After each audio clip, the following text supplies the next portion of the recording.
નમસ્કાર મિત્રો, જય હિન્દ। હું છું ડીની ચૌધરી। ફરી એકવાર આપ સર્વેનું સ્વાગત છે આપ સૌની સહિયારી યુટ્યુબ ચેનલ ડીઆર ગુજરાતીમાં। તો મિત્રો, આ વિડીયોમાં ખાસ વાત કરીશું કે કાયમી શિક્ષકોની ભરતી બાબતેની આજે મિત્રો 2 થી 3 જાહેરાતો આવી છે અને આ જે શિક્ષકોની ભરતી છે એટલે કે શિક્ષણ સહાયકની ખાસ ભરતી છે, જેમાં ધોરણ 9, 10, 11 અને 12માં છે અને આ ભરતી મિત્રો જે કાયમી ભરતી તરીકે આવતી હોય છે અને ગુજરાતમાં જે આશ્રમ શાળાઓ આવેલી છે એની જાહેરાતો મિત્રો કાયમી આવતી હોય છે, તો એની અપડેટ આપણે તમને નિયમિતપણે આપીએ છીએ અને જે જાહેરાતો છે એ પણ આપણે ટેલિગ્રામમાં મૂકીએ છીએ। તો વિષયવાઇઝ ખાલી જગ્યાઓની યાદી પણ જાહેર થઈ છે એની પણ વાત કરીશું અને સાથે સાથે મેરિટ અને ઓપન ઇન્ટરવ્યૂ દ્વારા આ ભરતી થશે એની પણ વાત કરીશું। તો સંપૂર્ણ માહિતી મળશે આ વિડીયોમાં, તો વિડીયો છેલ્લે સુધી જોતા રહેજો અને ચેનલ પર ન હો તો સબસ્ક્રાઇબ કરી બેલ આઇકન પ્રેસ કરી દો એટલે આવનાર ભરતીની સંપૂર્ણ અપડેટ તમને મળતી રહે। તો ચાલો વિડીયો શરૂ કરીએ।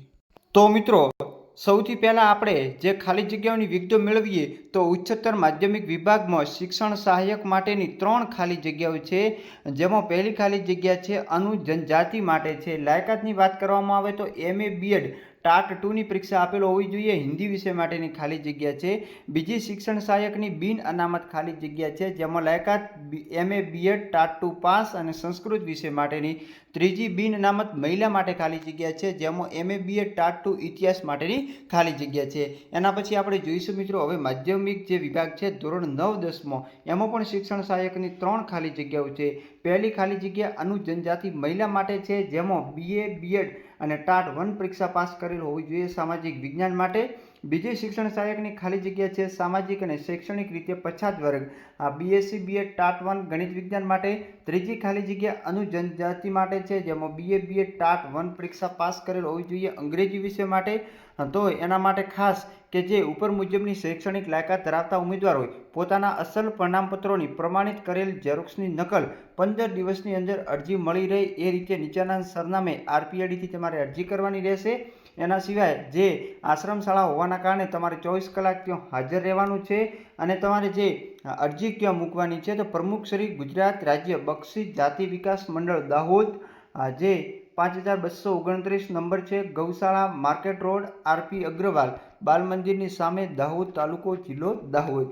અને જાહેરાતની વાત કરવામાં આવે તો તમને તારીખ અહીંયા બતાવી દઉં છું, જોઈ શકો છો 24/8/2024ની જાહેરાત છે અને શાળાનું જે નામ છે એ મિત્રો આશ્રમ શાળા છે અને અહીંયા સંપૂર્ણ વિગત તમને જોવા મળશે। જે NOC હોય એના અંતર્ગત આની જે ભરતી કરવાની એમને જે માધ્યમિક અને ઉચ્ચતર માધ્યમિકમાં જે પરિણામપત્ર સાથેની સંપૂર્ણ વાંધા મળેલ છે તો એ પ્રમાણે આ ભરતી કાયમી રીતે કરવાની છે। હવે મિત્રો જોઈએ બીજી જાહેરાત। આ જે જાહેરાત છે આ પણ મિત્રો આજના દિવસની છે, જેમાં શિક્ષણ સહાયકની ખાલી જગ્યા છે સામાજિક શૈક્ષણિક રીતે પછાત વર્ગ, MA BEd ટાટ 2 સમાજશાસ્ત્ર માટે ખાલી જગ્યા છે। તો આમાં પણ 15 દિવસની અંદર અરજી મળી રહે એ રીતે અરજી કરવાની છે અને 24 કલાક તમારે ફરજ ઉપર હાજર રહેવાનું છે। એનું સરનામું જોઈ શકો છો અહીંયા આપેલું છે।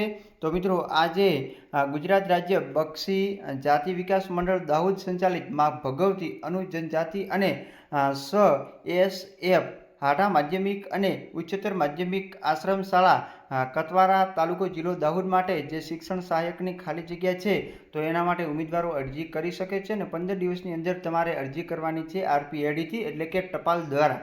તો ફરી મળીશું નવી અપડેટ સાથે નવા વિડીયોમાં, ત્યાં સુધી જય ભારત, થેન્ક્સ ફોર વોચિંગ।